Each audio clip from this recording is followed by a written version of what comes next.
Someone reminded me I once said, greed is good.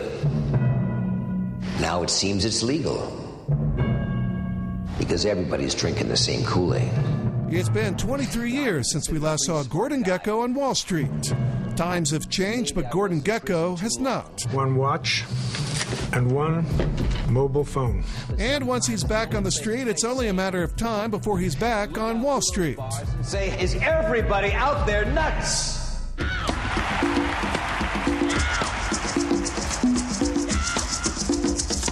Gordon Gekko was one of the biggest names on Wall Street before he went to prison for insider trading. That name doesn't mean anything anymore. The name Michael Douglas is back in the role that won him an Oscar. And now the sequel to Wall Street with a new kid on the block. Mr. Gekko! My name's Jacob Moore. I'm going to marry your daughter.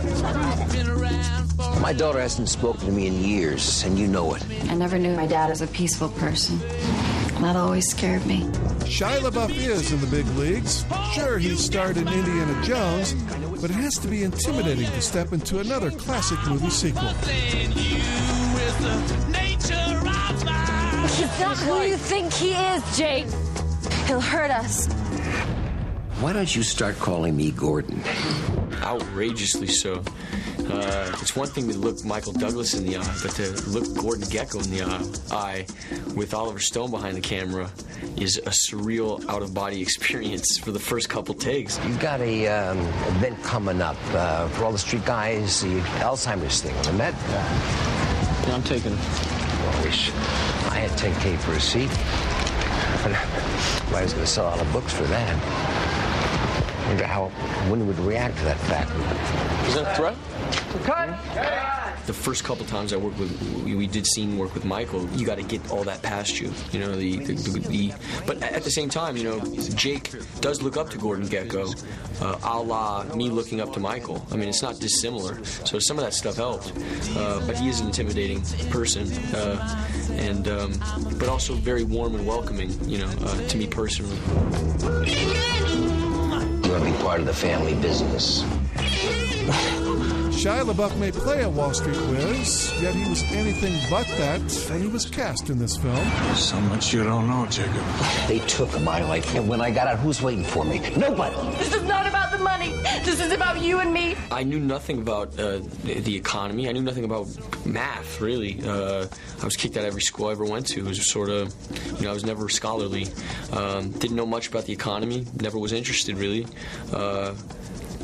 But I was told very early on that if I was to do this movie, one of the job requirements was to become as astute as possible. You know, I saw you on television the other night. You are quite the bear. And be careful, you know, your daughter's financial health is now in our hands. So it is. Yeah, it is. So it is. But your firm knows subprimes are crap. The way you keep buying and Bernie's insurance swaps lately, I mean, I got to worry about my grandchildren's college education. You like insurance. What's not to like? Easy selling crack to kids in a school playground. The credit default swap is a good idea. It's the execution that isn't. Well, you know what they say. Bulls make money, bears make money, the pigs, they get slaughtered.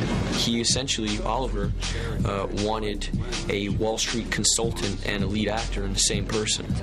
And he wanted to, you know, he wanted to feel confident in me to the point where he could ask me questions, you know, that he needed answers to, as opposed to vice versa. And we got there towards the end. It was interesting to go from a person who knew nothing and in 4 months of prep, and then, you know, the 3 months of shooting, close to a year of doing this, it was, I became as astute as I possibly could. What are you, some kind of energy freedom fighter? No, Mr. Gekko, I'm in this game to make money like anybody else. So what about money, Jake? You like her? Do I like her? I've never thought about money as a she. Oh. She lies there in bed at night with you? In multiple ways. I mean, every door was open to me because of the success of the first movie. Because the movie was so successful, everybody wanted in. It was sort of like, you know, I'd say a great majority of the people who work on Wall Street looked up to Gordon Gekko. And he was sort of the modus operandi. He was the impetus for them getting into this whole world. Money never sleeps. And she's jealous. And if you don't pay close attention, you wake up in the morning, she might be gone forever. And I think you want to be in the family business. Which is what? Payback. To be able to have that in your back pocket as a bargaining chip, you let me into Goldman Sachs floor, which is something that's closed off to the world.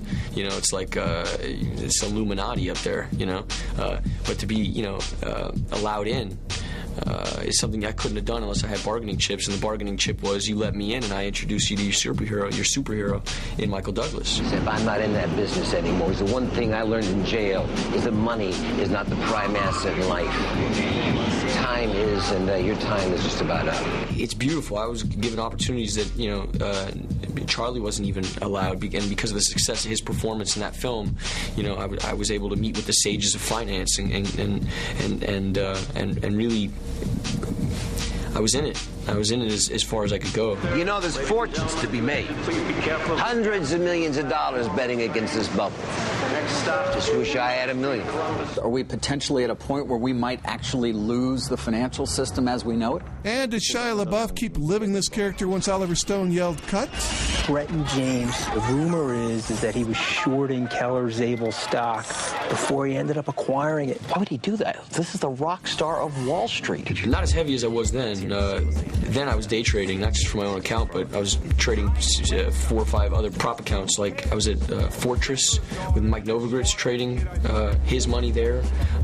Schottenfeld, they set me up like millions and millions of dollars to trade, day trading with them. And this would be like my nights or my weekends. My weekends would be full of currency trades and international markets. And then the week would start up, and I'd be trading on my cell phone, and then I'd be trading at work, and I'd be trading in the morning, and then I would get off work and I'd be trading at night. But I wouldn't be trading my money. I'd be trading a proprietary account for Fortress, which is just like, it's insanity. These are the biggest hedge funds in the world. I did tell you, Jake. I did warn you. It's easy to get in. It's hard to get out. Is that a threat? Absolutely.